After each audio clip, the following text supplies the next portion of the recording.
Our guest today is the president of the John D. and Catherine T. MacArthur Foundation. He has served as president for just over 3 years.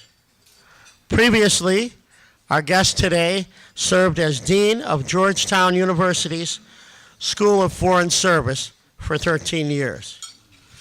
He earned a bachelor's degree from the State University of New York, and a master's and a doctorate in politics from Brandeis Universities.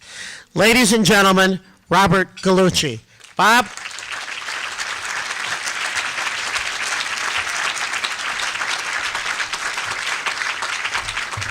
While he's coming up here, remember, get those questions to Tony. There we go. Thanks Thank very you much. very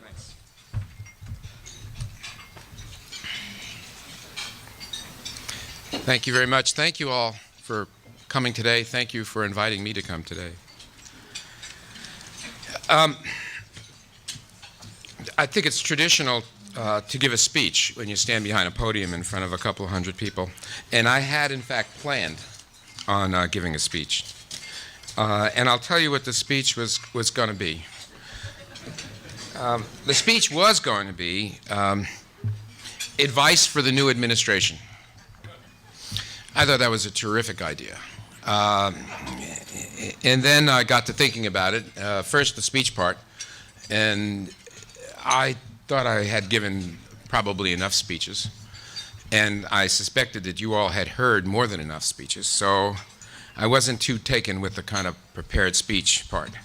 Then I thought about the second part, where I give advice to the new administration. And I thought it was a little presumptuous, just a tad, maybe for me to be giving advice to the administration. And I thought it was truly crazy to think that they would like some. So I've abandoned the speech idea and the advice idea.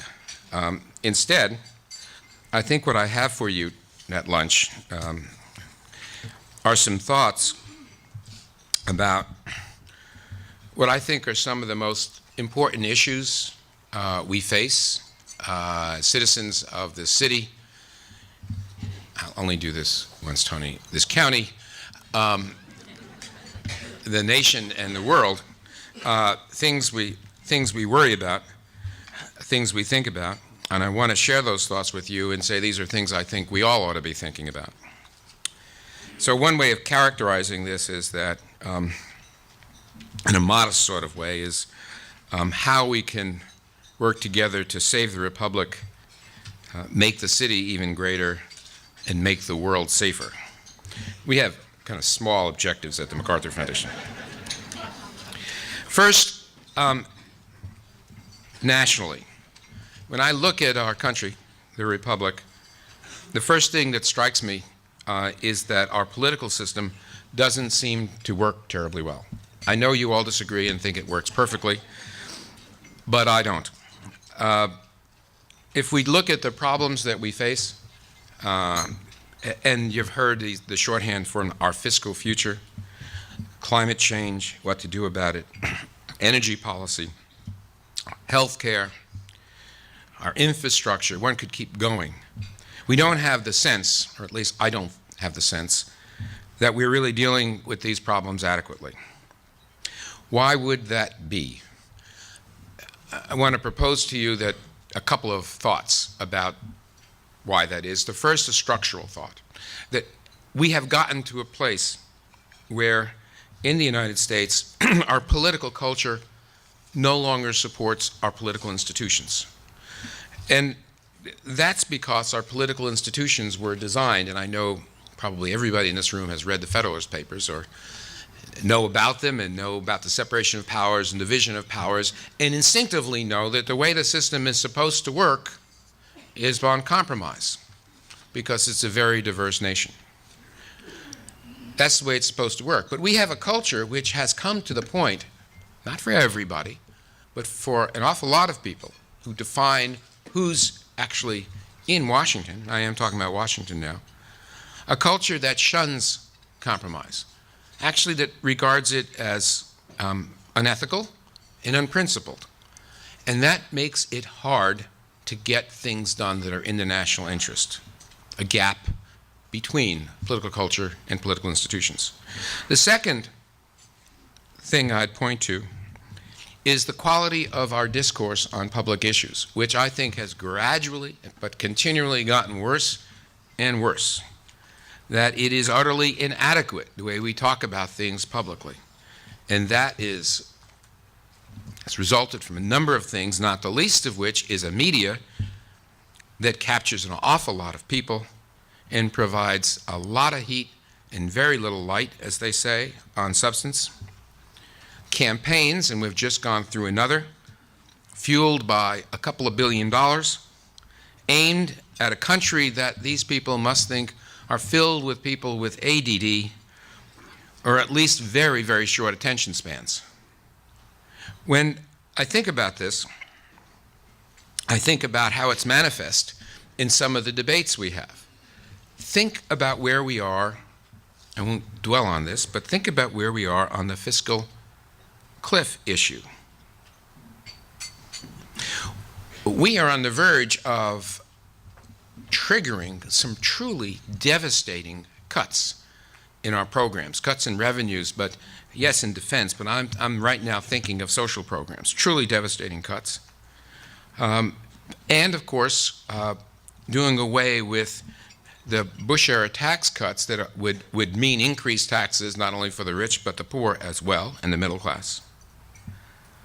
That it's called a cliff, and that's probably not entirely accurate. I think before you start thinking, wait a minute, if there's a fiscal problem, we'll cut expenditures and we'll increase taxes and that'll solve the problem, but it is just too dramatic. It will lead to a recession, and instead of thinking of a happy cliff, think Thelma and Louise in slow motion, right?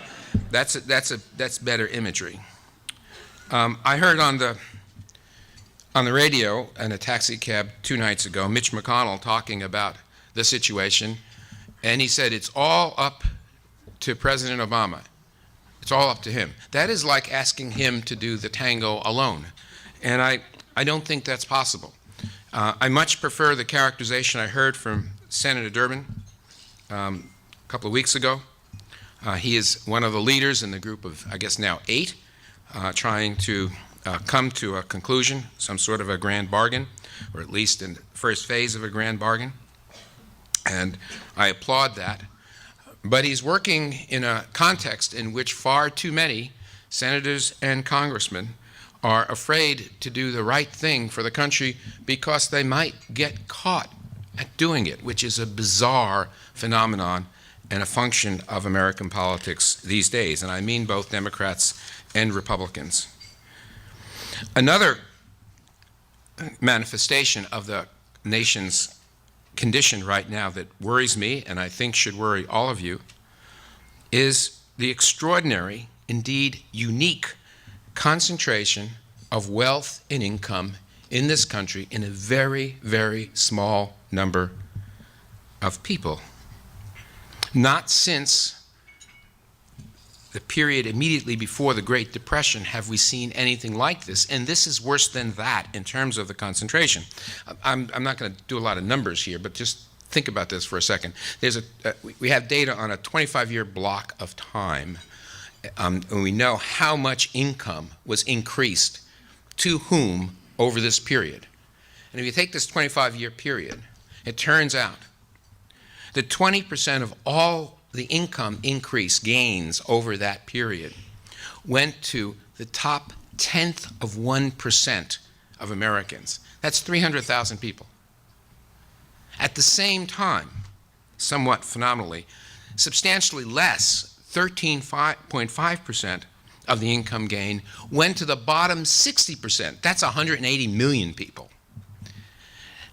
This trend isn't, I would submit to you, on its face, healthy for the country. It has hollowed out the middle class. And that may or ought to trouble you, in my view, for ethical reasons and other reasons, but it also should trouble you if you're just concerned about the economy, because recoveries are built on middle class demand. Why did this happen?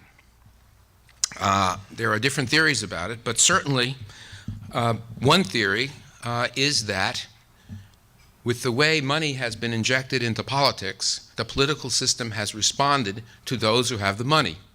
And we therefore have a tax system and other bits of policy that have preserved and channeled wealth to a small number of people who have the most influence. There are other arguments that economists like that go to the globalization of the economy. But I don't want to pick and choose among them. I do want to note that what is resulting, a lot of people have observed, social commentators, is the creation of a new kind of elite who is unconnected, who are unconnected to this country in a lot of ways, and therefore aren't invested in it. They're not invested in the infrastructure because they don't use the roads and the rails. They're not connected to the educational system because their kids are not in public schools, state universities, or community colleges. And in fact, in some important ways, they're not even connected to the domestic economy of the United States of America because the world now is globalized, and they go elsewhere with their wealth.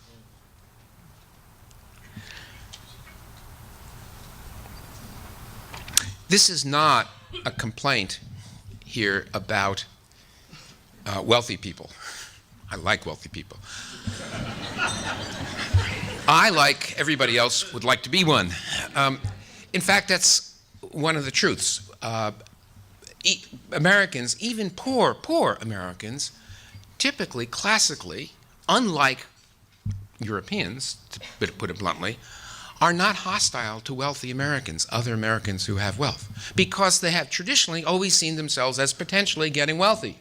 I mean, how do you have a public support for doing away with an inheritance tax, or a death tax, excuse me? Well, because someday I could be wealthy and I don't want to have that tax. Right? So that's the American dream. That's the equality of opportunity. That's social mobility. What I'm telling you here is, and what I've got me worried about this, is that that's what's going. It's not the equality of condition I yearn for. It's the equality of opportunity to change your condition that I'm worried about us losing. We are now, by the way statistics are kept in the OECD, the least socially mobile country in the whole collection of countries that make up the OECD. That's extraordinary. It shouldn't be that if you want to enjoy the American dream, you have to go to Denmark. That's not a good plan. So what do? I think what we want to aim for in our republic is first an informed electorate, so that discussion of issues is substantive and sophisticated and subtle and fair and accurate. And then we want that electorate to vote for people. We want all of them, as many as possible, to get out and vote for people. And we want the people they elect to understand that they can compromise and not be punished for it in a primary system. We want them to engage in serious discussion, and then we want solid policy produced that's in the national interest. How does that happen? We work on all these issues at MacArthur and at the other foundations who are represented here. We are particularly concerned about quality media because we think that goes to the quality of the discourse in the electorate. So we support NPR and public broadcasting, and I know you're all familiar with the verdant world that we advocate. We favor quality documentaries, do everything to improve accuracy in media, another area in which we're very accurate. We do what we think is going to produce that collection of connections between good electorate, good elections, good elected officials engaging in serious policy. We favor campaign finance reform, and even in the wake of Citizens United decision, we think that's possible. We support research that will inform the discourse.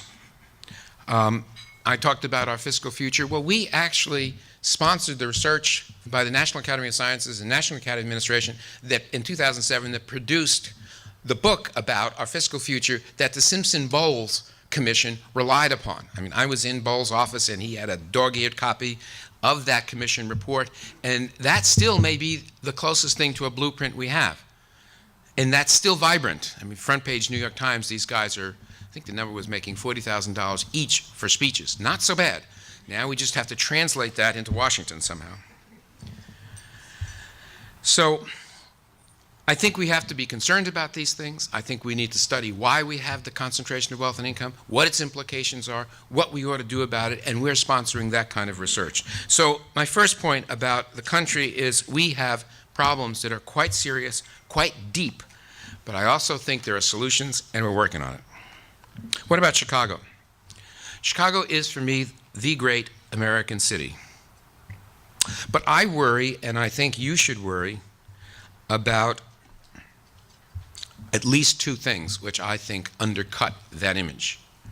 One is the degree of violence in the city, the number of people who die by homicide. And the second is our public education system in Chicago. These are not just Chicago's problems, neither one of them. However, I would note to you that they are particularly severe here.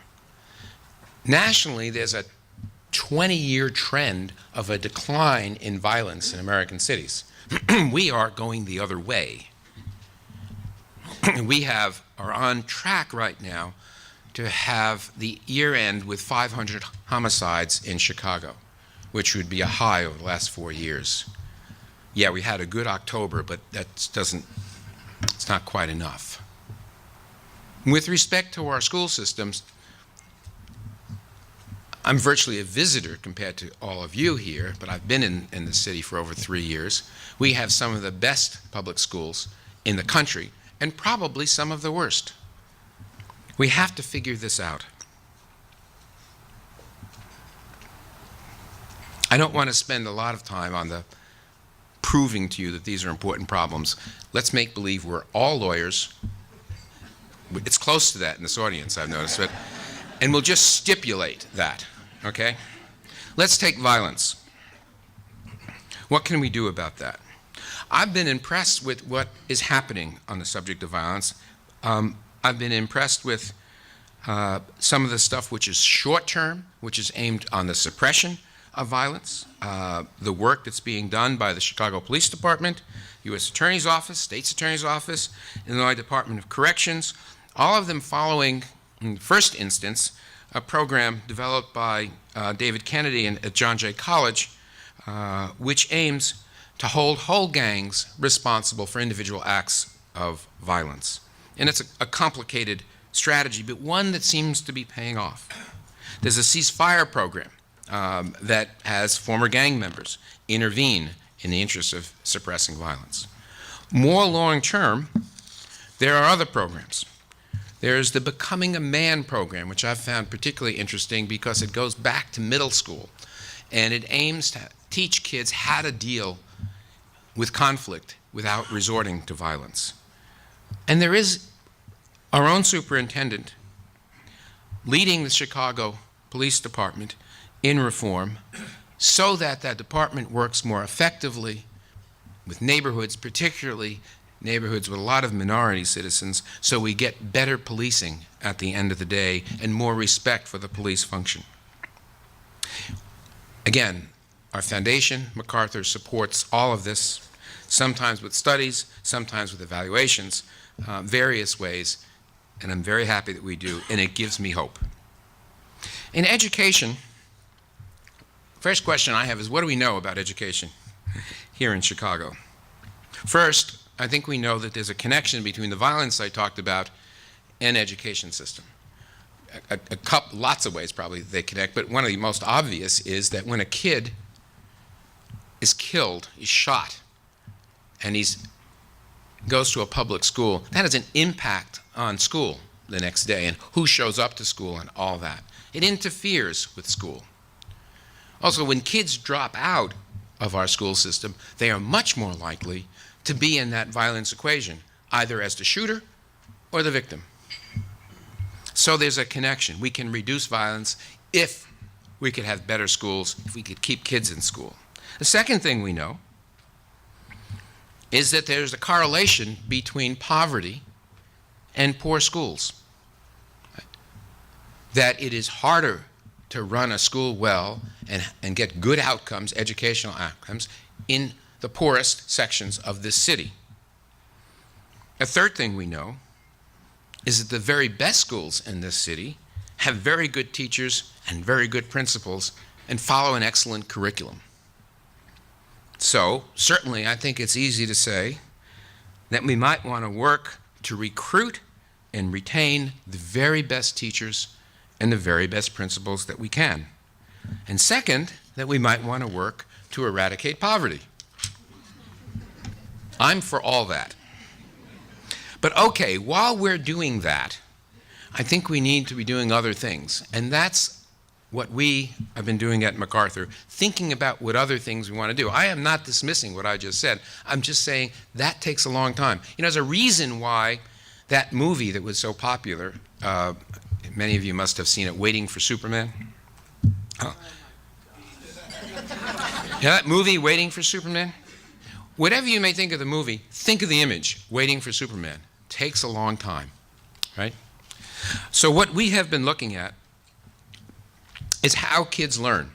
We were involved in, I think, what when I would call traditional educational reform, the foundation before I got there, and it changed its focus to an understanding, literally, of how kids were learning these days.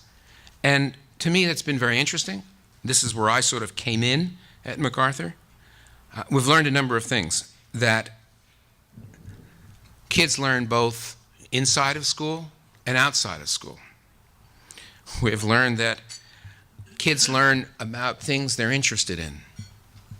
And some of the things they're interested in, they get interested in because their peers are interested in it. And some of the things they get interested in because teachers and their parents actually have an impact on them. It's what we would generally call education.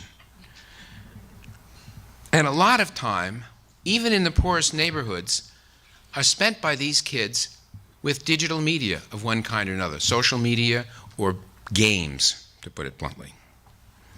So what we've been trying to do, one way of capturing what we're trying to do, is put all this together for a kind of educational intervention that has a different center of gravity than traditional educational reform.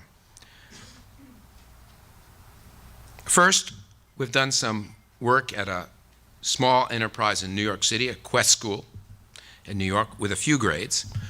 And then we've supported the opening of a charter school here in Chicago, just north of here on the border of Cabrini Green and Old Town.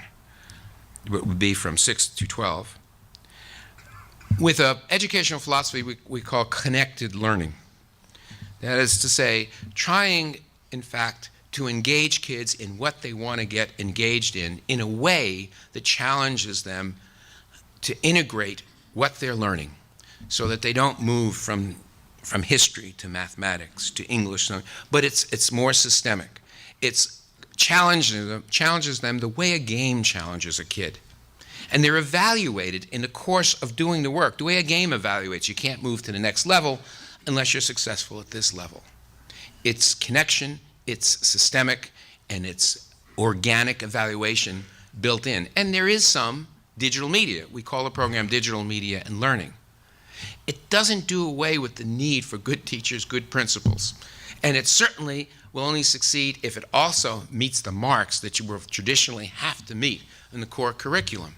But this may be a way of asking more from our kids in order to get more from our kids. So I would say about this, I'm not claiming right now that you all have to drink the Kool-Aid with me, but I am saying that we're excited by this. It may change us from a slope to a step function in terms of moving. There's a lot of activity that involves these, that we're engaged in, that involving this type of learning. It involves cultural institutions in the city. Some of them are represented here, Steppenwolf, the Art Institute, and others. So kids are connected, we call it hive learning, to these cultural institutions. At the same time, particularly focused on libraries, and we have at Central Library the U Media space, and we're building that out. And we're going to many cities around the country doing the same thing. This is being embraced nationally as a way of bringing kids out and having them learn at times when they're not just in the classroom. So I think there's something there, and what I'm telling you here is not an easy problem, or it would have been solved, but I'm very excited by this intervention. Well, I want to move now from improving the city and saving the country to saving the world. So, I'm going to end on this. So if you think back, and I don't think you could remember this, but the last 3 presidents were all asked more than once, what is the most critical national security threat to the United States of America or international security? They all said the same thing. And by the way, the people they ran against for office, right, each of them twice, all agreed that this was the most important issue: international nuclear terrorism. You haven't heard much about that, the most important issue, because they don't have much to say. And that's why it's on my list right here. This is a very hard problem. What's the problem? The problem is very simple. That terrorists, who are going to be with us for a long time, in case you didn't get that, we may defeat al-Qaeda here, but they'll always be terrorists. And we will always be a target. And the quintessential terrorist act is the detonation of a nuclear weapon in an American city. That's fact. Question is it plausible? Is it just a movie theme, or can it happen? And what I'm here to tell you is, I have no expertise in anything I've talked about till this moment. This is the one thing I know about. Right? And what I'm telling you is, it's not, to me, it would not be shocking if we lost an American city tomorrow morning. It's shocking in the sense of I would be surprised. I am stunned it hasn't happened already. The interest is there. We have no way of, how come we didn't blow ourselves up during all those years with the Soviet Union? Because we had deterrence. We deterred them. We told them, if you hurt us, we'll hurt you back. So they didn't hurt us. That's what we think anyway. But we can't do that with terrorists. We don't know where they live very often. And sometimes they don't care. They actually embrace death in a way we generally don't. So how do you deter them? How do you defend against terrorists? We don't have a really good way which we should be confident works to keep terrorists out of America. You may have noticed that. So that what we're aiming for, if we're not careful, is what happened to us on September 11th, 2001. We will be surprised. We will be surprised. But we will be surprised times 100. Right? 3,000 people roughly died on 9/11. I'm not talking about 30,000. I'm talking about 300,000 people in the business called prompt deaths. That means people who die within hours of the detonation. That's a very big deal. And you don't slide up to that. You don't get, well, we'll get 4,000. It happens instantly.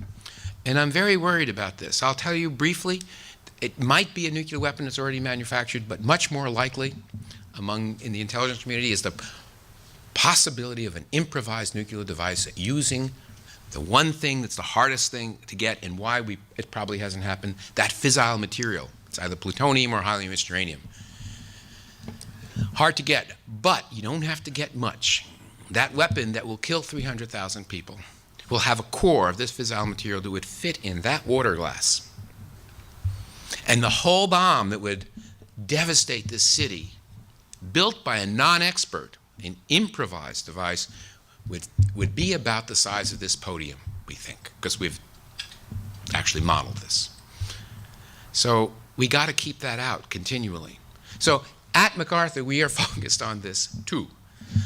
We are focused on the idea that we have to control this material, we have to limit it, and even eliminate it. There's no real need for this fissile material anymore to exist on the planet.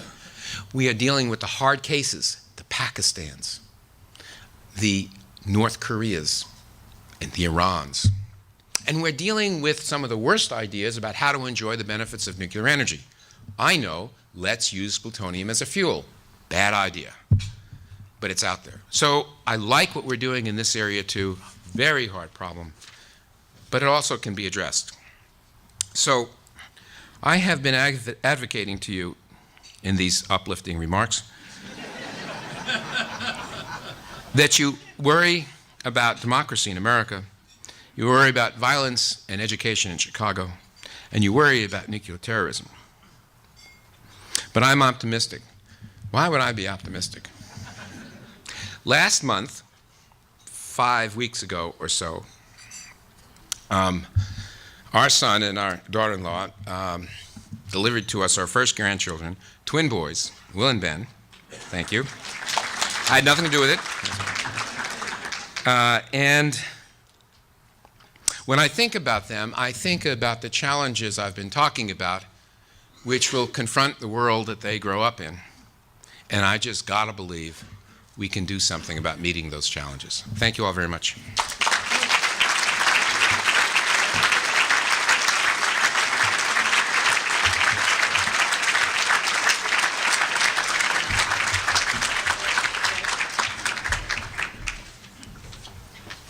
So it's my honor to ask the question, so I hope you all have more.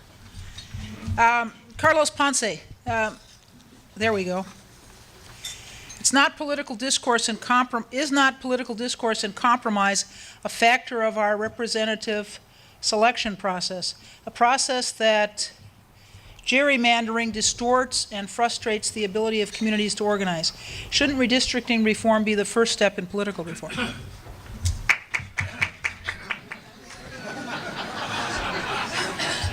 That's one. So, yes, I'm not sure it's the first step, but it's a step. We have been, every 10 years you get an opportunity to do this after the census, and I'll just make 2 points. One, it's a little more complicated than you might think, because there are some people who actually get representatives only because of redistricting. And so you got to be careful. Second, both sides redistrict for their own reasons. So it requires a bit of strong political will. California has been doing some of this, and it's happened elsewhere. But it's not that simple. It's also not the only thing you can do to get at the problem which was in the antecedent in that question or statement. And it is, you can do things about primary elections, too, that will help a great deal to stop the movement to both extremes and drive people more to the center. But certainly I'm in favor of more rational redistricting. Thank you. You left out any discussion about our state. With the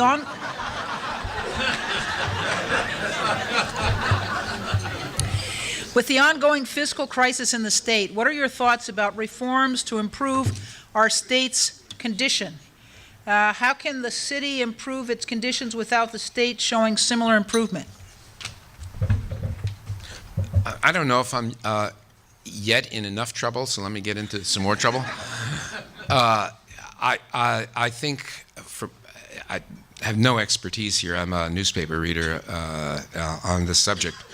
But it would seem to me that this state has a serious problem, and there are some difficult things politically that should be done, and I hope we get on with it. There is analytically, politically, the kind of problem that we face nationally, and we face it, Illinois is in very serious straits, and we need political will in order to make the changes that we need to make. I know that's a flash to all of you. I'm sorry, Glenn Mazzadi? Is that Glenn? Mazzadi. I'm sorry, I didn't credit you with your question. Tony Irving from the governor's office. If terrorism is defined as violence and intimidation in pursuit of political aims, would you consider the gang-related violence in urban areas as terrorism? And if so, how does it change your approach?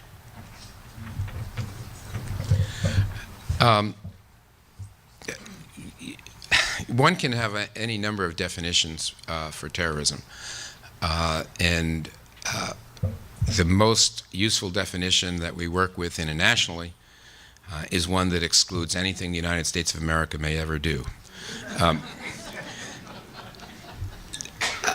I generally would not, I think there are aspects of terrorism that or qualities of international terrorism that you can find in any situation. You can find it, in your worst cases, in your office environment where someone is terrorized for some reason by someone else. You can find it in your community, in your neighborhood, and certainly gangs can terrorize.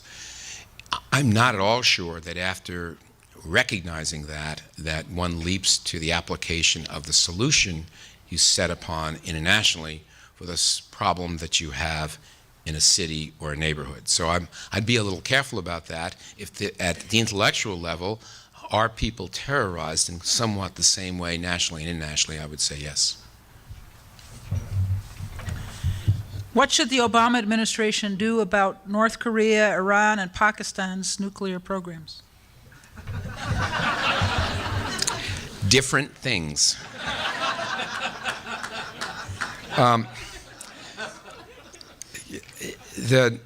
Very briefly, the most dangerous country in the world for the United States of America, in my view, is Pakistan. And I say that not because I think the current Pakistani government wishes us ill. I do not think that. And I think, and I know, is that Pakistan has an enormous nuclear weapons program, much greater than I would venture anybody but a few experts I see around the room would know. Enormous program that is going to overtake some of the more traditional nuclear weapon states like France and Britain, has already gone beyond that of Israel.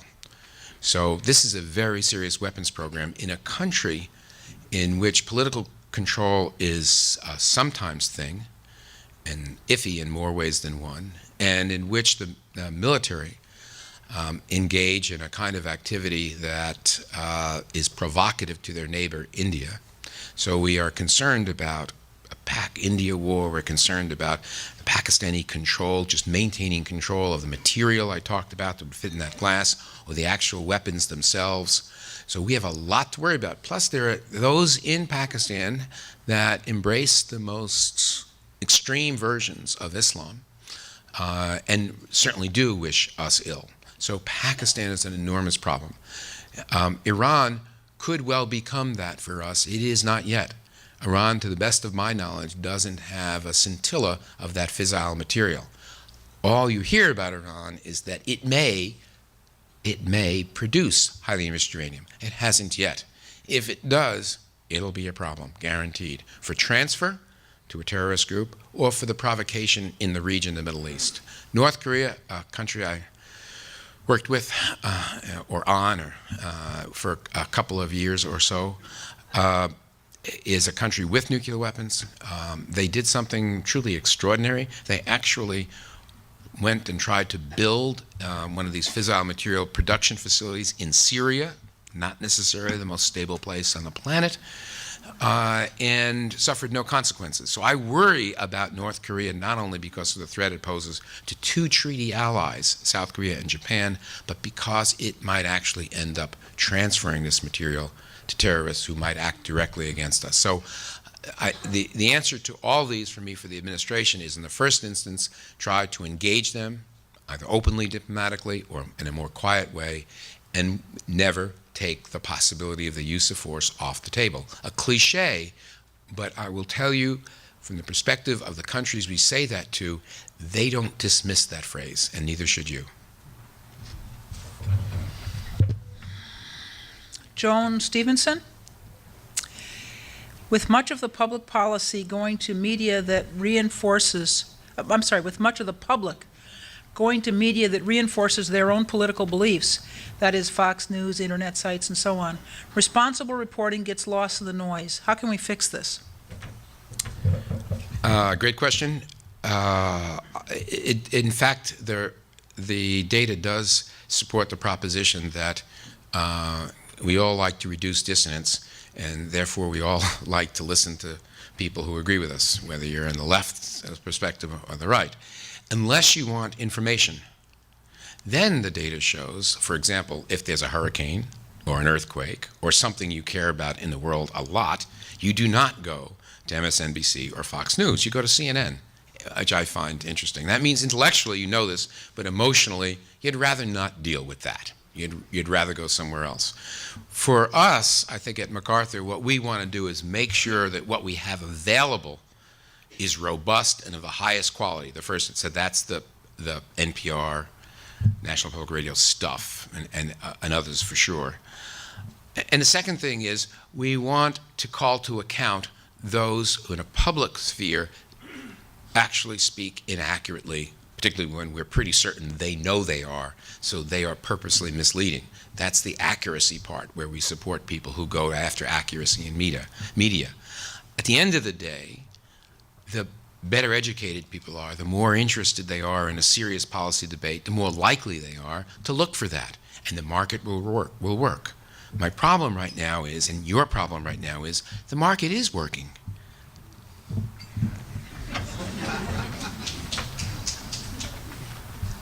There don't appear to be other questions. So Wonderful.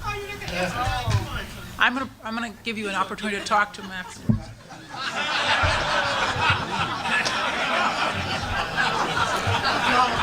Karen says that your folks aren't returning the phone call.